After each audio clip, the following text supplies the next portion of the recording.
The seed of life. The fundamental law of the universe is that every form of life holds within itself vitality enough to draw to it every element it needs for growth and fruition. But it is only as it casts off all outside support and puts its dependence solely upon the life force that created it and left its spark within it that it is able to draw to itself the elements it needs for complete growth and fruition. Take the giant redwoods of California. By no law known to man can they draw water to their foliage hundreds of feet in the air. Yet they do draw it, hundreds of gallons every day. It is not done through pressure from below, from the roots. It is done by a pull from above. In other words, the need is first established, then the need itself provides the means or the pull to draw to it the elements it must have for expression. All through nature, you will find that same law. First the need, then the means. Use what you have to provide the vacuum, then draw upon the necessary elements to fill it. Reach up with your stalk, spread out your branches, provide the pull, and you can leave to your roots the search for the necessary nourishment. If you have reached high enough, if you have made your magnet strong enough, you can draw to yourself whatever elements you need, no matter if they are at the ends of the earth. God formed a seed of Himself in you. He gave it the power to attract to itself everything it needs for its growth, just as He did with the seed of the tree. He gave it the power to draw to itself everything it needs for fruition, just as He did with the tree. But He did even more for you. He gave your seed of life power to attract to itself everything it needs for its infinite expression. You see, life is intelligent. Life is all-powerful. And life is always and everywhere seeking expression. What is more, it is never satisfied. It is constantly seeking greater and fuller expression. The moment a tree stops growing, that moment the life in it starts seeking elsewhere for means to better express itself. The moment you stop expressing more and more of life, that moment life starts looking around for other and better outlets. The only thing that can restrict life is the channel through which it works. The only limitation upon it is the limitation you put upon it.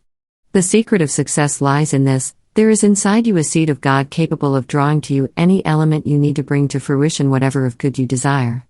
But like all other seeds, its shell must be broken before the kernel inside can use its attractive power.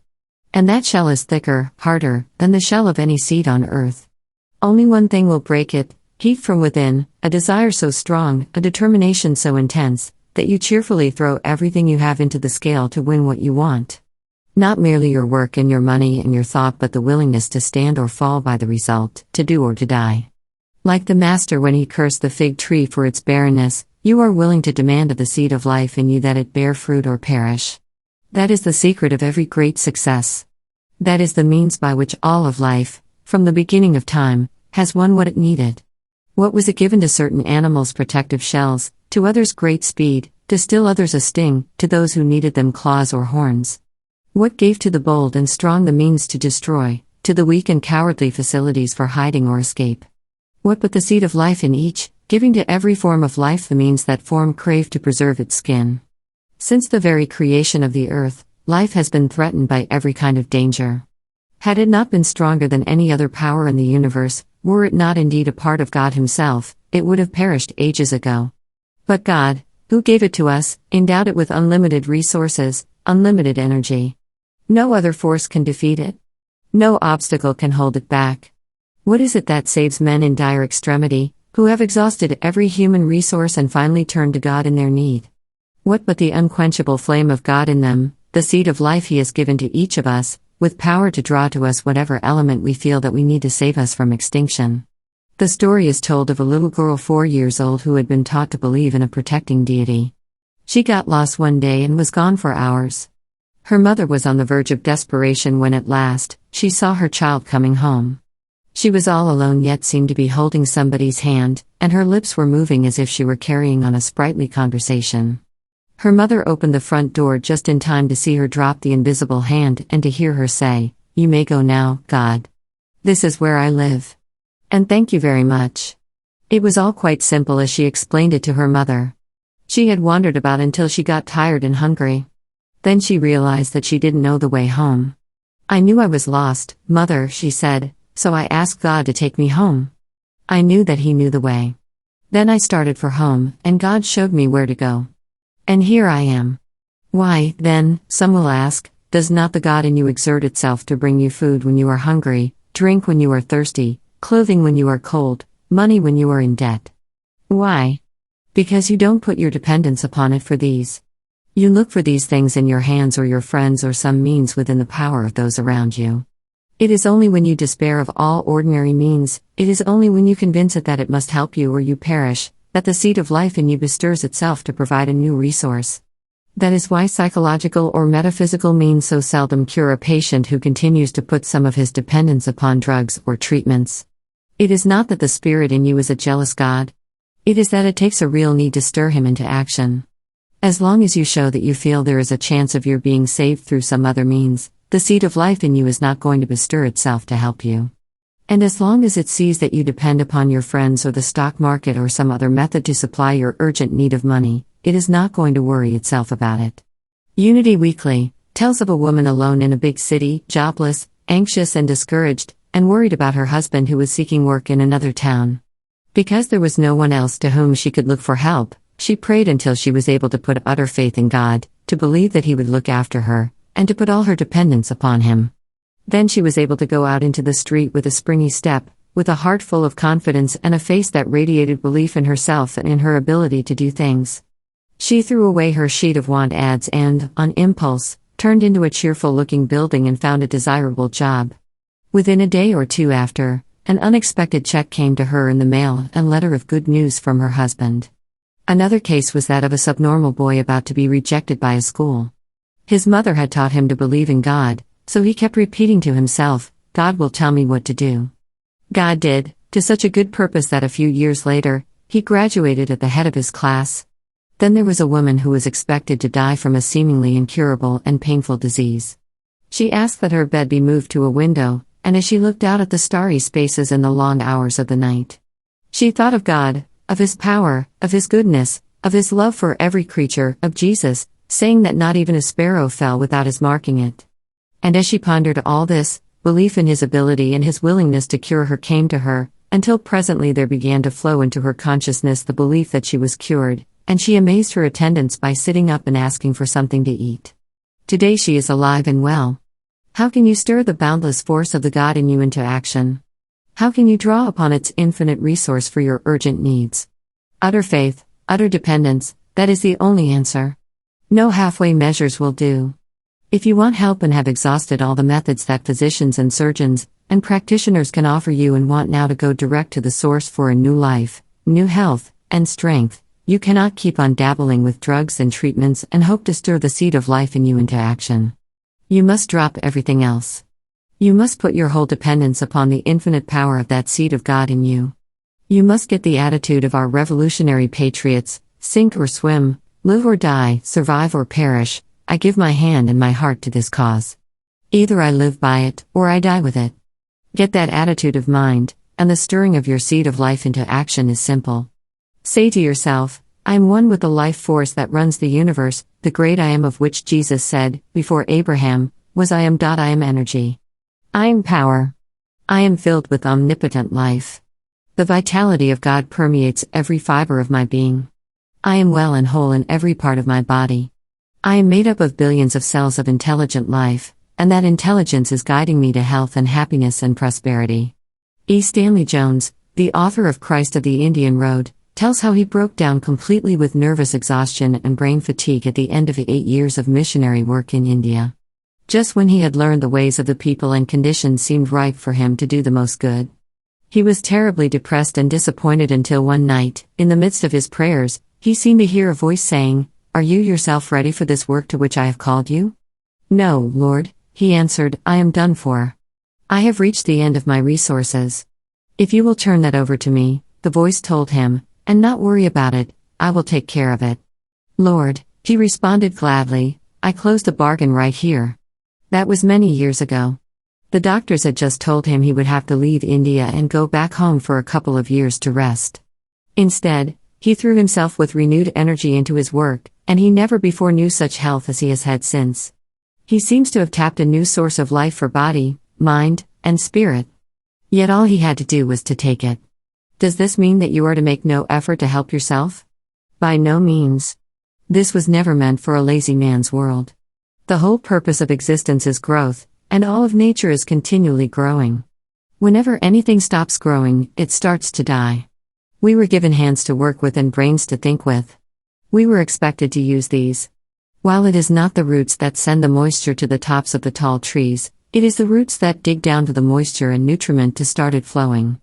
It requires an urgent need to draw to your resources beyond the power of your hands, just as it requires the evaporation of the moisture in the leaves to pull the water to the tops of the tallest trees, but unless the hands or the roots do their part first, that need will never be satisfied.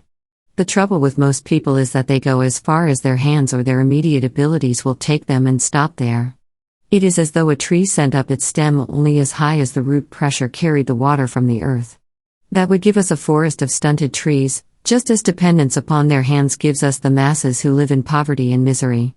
It is only when you multiply your hands by thousands, it is only when you conceive and start great projects impossible of attainment by you alone, that you call forth the power of the seed of life in you, to draw to you every element you need for complete growth and fruition. When George Mueller of England started his first orphanage, he had no money, no backers, and no material resources to depend upon. He saw the need, that is all, so he went as far as he could in supplying that need. And each time, when he had reached the end of his resources yet kept confidently trying, the need was met. In 15 years, he built 5 orphanages and spent more than $5 million, all without a single visible means of support. When Saint Teresa proposed to build an orphanage, she was asked how much she had on which to start. When it developed that her total wealth was only 3 ducats, her superiors laughed at the idea. "It is true," she answered them, "that with only 3 ducats, I can do nothing, but with God and 3 ducats, I can do anything." And she proceeded to prove it by building the orphanage whose good work made her famous. In the fields of philanthropy and religion, you can find hundreds of similar stories. And in the fields of business, you find many thousands more. How many times have you read of some great institution that was founded on nothing but hard work and the faith of its founder? Henry Ford began on little else. Stewart started what is now the John Wanamaker store with a total cash capital of $1.50. Sometimes, in fact, it seems to be an advantage not to have enough money when you start a new project. Then you don't put your faith in the money, you put it in ideas. In other words, you look to mind to supply the means. Someone expressed it well when he said we must work as if everything depended upon us and, at the same time, pray as if everything depended upon God. What does an oculist do when you go to him for glasses? Fit your eyes with glasses that take away all the strain and enable you to see perfectly? No, indeed, the best oculists give you glasses a little short of the strength necessary to take all the strain off your eyes. They relieve you of the heavy burden, but they leave your sight just short enough of perfection to keep your eyes working towards that end. The result? When you go back 6 months or a year later, your eyes are stronger, you can take classes which do less of your work, until in time than you do without them altogether. What do business leaders advise young people today? Live within your income? No, indeed, go into debt, reach out, spread yourself. Then dig the harder to catch up. You are entitled to just as much of the good things of life as Ford or Rockefeller or Morgan or any of the rich men around you. But it is not they who owe it to you. And it is not the world that owes you a living. The world and they owe you nothing but honest pay for the exact service you render them. The one who owes you everything of good, riches and honor and happiness is the God inside you. Go to him. Stir him up. Don't rail against the world. You get from it what you put into it, nothing more. Wake up the God inside you. Demand him that he bring you the elements you need for riches or success. Demand, and make your need seem as urgent as must have been the need of the crustacean to develop a shell, of the bird to grow wings, of the bear to get fur. Demand, and know that you receive. The God in you is just as strong as ever he was in those primitive animals in prehistoric days. If he could draw from the elements whatever was necessary to give the elephant its trunk, the camel its hump, the bird its wings, and to each creature the means that are required to enable it to survive. Don't you suppose he can do the same today to provide you with the factors you consider essential to your well-being? The answer is that you have already brought into being your hump or your trunk or whatever it was that you felt you must have. You are, in short, what your thoughts and fears and beliefs have made you. Your present condition reflects your success, the full result of your past thought. Astonishing as it may sound to many people, you are now living in a world of your own making. But you don't have to keep on living there if you don't like it. You can build the new world in exactly the same way you built that one, only it would be well to build it on a different model.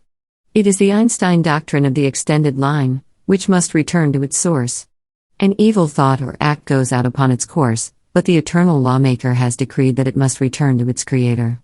A good act or thought is governed in the same way.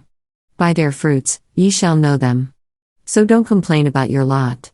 Don't rail at the difficulties and obstacles that confront you. Smile at them. Treat them as friends. Bless them, for they can be made to bless you. You see, they have not been sent from heaven to punish you. You asked for them yourself.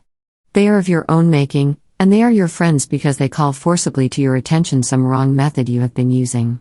All you have to do is to change your methods, and the results will automatically change with them. It is just as though you were doing some problem in multiplication, and you kept saying, 1 times 1 is 2. That would throw your whole result out of balance, and it would stay out until you learned your mistake and made 1 times 1 equal 1. You are not higher than your lowest thought, or lower than the peak of your desire. And all existence has no wonder wrought to which ambition may not yet aspire. Oh, man! There is no planet, sun, or star could hold you if you but knew what you are. What, then, is the method to be used to get what you want from life? First, desire. Decide what it is you want. Make it something so worthwhile that all other things will seem small and unimportant beside it, something so urgent that you can say to the God inside you, "Give me this or I perish." Second, see yourself having it. Visualize the thing you want. See yourself with it. Try to get the feel of having it, the joy and thankfulness you would get out of it. In Burton Rasco's memoirs, he tells how he worked out his life on a predetermined schedule, in which everything came true because he thought it, he desired it, and he believed it. Here are a few typical lines from it. When I was 15 years old, I wanted to live in Chicago sometime, and I knew I would. The university I wished to go to was the University of Chicago, and I knew I would. There was only one newspaper in the world I ardently wished to work on, the Chicago Tribune, and I knew 5 years in advance that I would someday work there. When I was a reporter, I knew I would be someday literary editor. When I was literary editor of the Chicago Tribune, I knew I would someday live in New York and be a literary editor of the New York Tribune. In 1927, I wanted $50,000 and knew I would get it. Within less than a year, I had over $100,000, almost without any effort on my part. Third, be thankful for having received it. Remember the admonition of the Master. Whatsoever things ye ask for when ye pray, believe that ye receive them, and ye shall have them. You cannot believe that you actually receive the things you ask for without being thankful for them. So give thanks, sincere thanks, for having received the things you prayed for, and try to feel grateful. Remember to smile. Repeat aloud daily Adelaide Proctor's poem, "My God, I thank Thee, who has made the earth so bright, so full of splendor and of joy, beauty, and light. So many glorious things are here, noble and right. I thank Thee too that Thou hast made joy to abound, so many gentle thoughts and deeds circling us round, that in the darkest spot of earth Thy love is found." Fourth, act as though you had already received the thing you asked for.